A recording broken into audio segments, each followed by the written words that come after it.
Hi! எல்லாருக்கும் காலை வணக்கம்ங்க. இன்னைக்கு நான் எத பத்தி பேச போறேன்னு பார்த்தீங்கன்னா, நம்ம நடிகர் ராகவா லாரன்ஸ் சார் அவர பத்தி தான். அவர் நடிகர். இனிமேல் அவர் வந்து அரசியல் வரேன்னு சொல்லி நேத்து அதிகாரப்பூர்வமா சொல்லியிருக்கிறாருங்க. அதனால அவருக்காக தான் இந்த பதிவு. ஏன்னு கேட்டீங்கன்னா, அவர் வந்து இப்ப அரசியல் வரேன்னு சொல்லியிருக்கிறாரு. ஆனா ஃபர்ஸ்ட்டு வந்து சினிமால அவர் இருக்கும்போது அவர் சொந்த காசுலயே மக்களுக்கு நெறைய செஞ்சிருக்கிறாரு.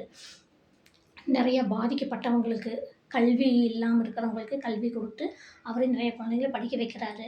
நெறைய ஹார்ட் ஆப்ரேஷன் முடியாதவங்க, காசு இல்லாம ரொம்ப முடியாம இருக்கிறவங்களுக்கு அவர் ஹெல்ப் பண்ணி, அவரோட சொந்த செலவுல ஹார்ட் ஆப்ரேஷன்லேருந்து எல்லாமே நல்லா பண்றாரு.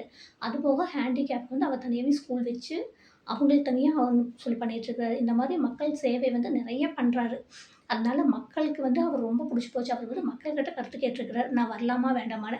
அதனால கண்டிப்பா நாங்க 100% உங்கள வந்து வர சொல்றோம் அரசியலுக்கு.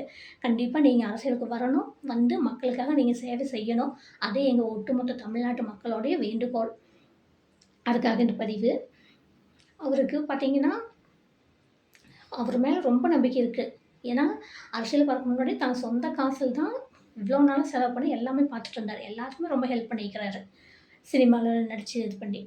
ஒரு டான்ஸ் மாஸ்டரா இருந்தாரு. அப்புறம் நடிகர் ஆனாரு. நடிகராகி இப்போ நம்ம தளபதி சார், சிஎம் சார் கூட தான் நீங்க நம்ம கட்சிக்கு ஆதரவு நீங்க தெரிவிக்கணும் அப்படின்னு நாங்க எல்லாரும் கேட்டுக்கிறோம். தமிழ்நாட்டு மக்களுடைய ஆதரவு. நீங்க அரசியலுக்கு வர்றது நம்ம விஜய் சாருக்கு சப்போர்ட்டா வாங்க. அப்படின்னு தான் நாங்க சொல்ல வர்றோம். அதனால கண்டிப்பா நீங்க விஜய் சாருக்கு சப்போர்ட்டா நீங்க வரணும். வந்து நம்ம திருச்சி கிழக்கு பகுதியில நீங்க நின்னு ஜெயிக்கணும். ஜெயிக்கணும் இல்ல ஜெயிக்கிறீங்க.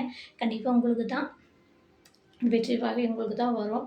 கண்டிப்பா ஜெயிச்சிருவீங்க. ஸோ கண்டிப்பா இத செஞ்சு இதுவரைக்கும் உங்களுடைய சொந்த காசுல நீங்க மக்களுக்கு சேவை செஞ்சுட்டு இருந்தீங்க. இனிமேல் மக்கள் காசுல மக்களுக்காக சேவை செய்யுங்க. இது எங்களுடைய வேண்டுகோள். ஏன்னா, மக்களுக்காக இப்போ என்னன்னு சொன்னா நம்ம தளபதி சாரே நம்ம வீட்டு பையன் மாரி ஆயிட்டாரு. எல்லாத்தோட மனசுலயும் அவரு இருக்கிறாரு. இப்ப சாதாரண ஒரு 2 வயசு பையன், 3 வயசு குழந்தைங்க பார்த்தீங்கனாலுமே விஜய் அப்படின்னு தான் சொல்றாங்க. ஸோ அந்த அளவுக்கு எல்லாத்தோட மனசுல இருக்கிறாரு. அதே மாரி நீங்க நடிச்ச படம் இந்த காஞ்சனா, அந்த படத்துல வந்து ஏகദേശம் குட்டீஸ்லேருந்து எல்லாத்துக்கும் நீங்க எல்லாருக்குமே தெரிஞ்சுட்டீங்க. அதுக்கும் முன்னாடி கூட அந்த அளவுக்கு தெரியாதோ என்னவோ! ஆனா அந்த படத்து மூலியமா எல்லாத்துக்கும் தெரிஞ்சுட்டீங்க. காஞ்சனா அப்டின்னாவே நம்ம ராகவா லாரன்ஸ் சார் அவர் நடிச்சது ரொம்ப காமெடியா இருக்கும். அது போக கொஞ்சம் இதெல்லாம் வந்து பேப்பர் அப்படிங்கிற மாரி குழந்தைங்களுக்கு ரொம்ப ரொம்ப பிடிக்கும். எங்க வீட்டு குழந்தைங்களுக்கு பார்த்தீங்கன்னா, அந்த படம் வரும்போது ரொம்ப ஃபேன் உங்க மேல.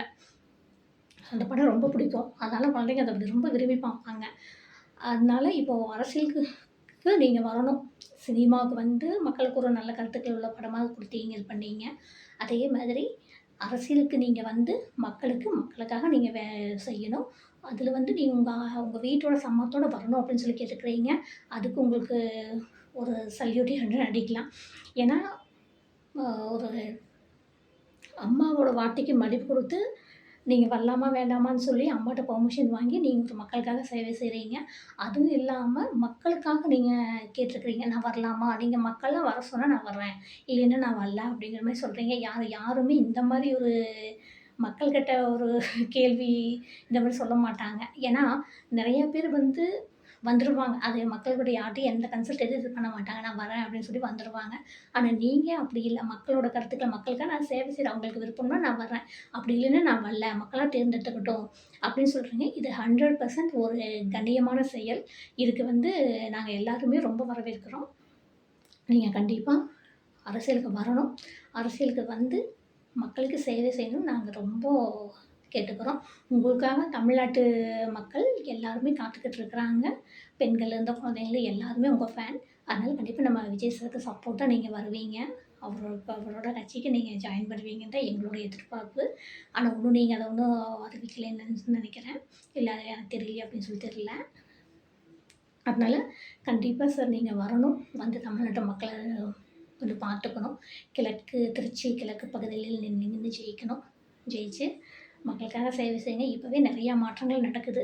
கவர்மெண்ட் ஹாஸ்பிட்டல்லேருந்து, கோயில்லேருந்து, டாஸ்மாக் மூடல்லேருந்து எல்லாமே 1 மாசத்துல எதுவுமே நினச்சு பார்க்க முடியல. நம்ம தமிழ்நாடா அப்படிங்கிற மாரி. பத்தாததுக்கு இப்போ சிங்கப்பெண் அதிரடிப்படை அப்படிங்கிறது இப்போ கோயம்புத்தூர், ஈரோடு, திருநெல்வேலி எல்லா இதுக்கும் போயிருக்குதுங்க. நம்மளுக்கு ஒரு பிரமிப்பா இருக்கு. நம்மளுக்கு ஒரு தைரியம் வந்த மாரி இருக்கு. எங்க வேணாலும் நம்ம தைரியமா போலாம், வரலாம். நம்மளுக்கு ஒரு பாதுகாப்பு இருக்கு. இப்ப நம்ம வீட்டுக்குள்ள இருக்கிற மாரி எங்களுக்கு வெளிய போயிட்டு வர ஒரு ஃபீலு மாரி வருது. ஸோ கண்டிப்பா இது எல்லாத்துக்குமே ரொம்ப வரவேற்கிறோம். சிங்கப்பெண் அதிரடிப்படை இது. அவங்களும் நெறைய விழிப்புணர்வு குடுக்குறாங்க. எந்தெந்த மாரி இருக்கணும் அப்படிங்கிறத சொல்லி இது பண்றாங்க. எல்லா பக்கம் அவங்களோட கண்காணிப்பு, ட்ரோன் மூலியமா கண்காணிக்கிறது, அதுலேருந்து எல்லாமே ரொம்ப சூப்பரா இருக்குது. இதுவரைக்கும் இருக்கிற அரசியல விட, இப்ப வந்து மேலும் மேலும் மக்களுக்கு வந்து ஒரு பயம் இருக்குல்ல. எல்லாமே ஃப்ரீயா இருக்கணும் எப்பவும் போல அப்படிங்கிற மாரி ஆயிப்போச்சு.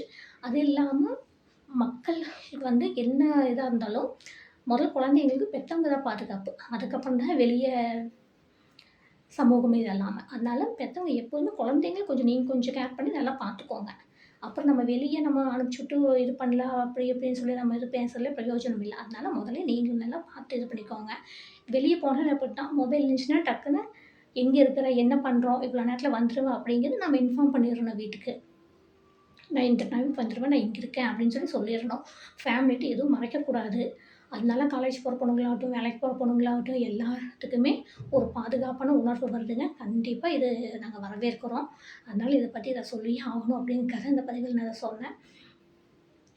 இப்போ வெளிய எங்கேயாச்சும் போயிட்டு வந்தாலும் கூட நம்ம ஈவினிங் நைட் ஆயிடுச்சுன்னா நமக்கு எப்படா வீட்டுக்கு வரணும் அப்படிங்கிற மாதிரி ஃபீல் ஆகும். இருட்டாயிருச்சுனாவே.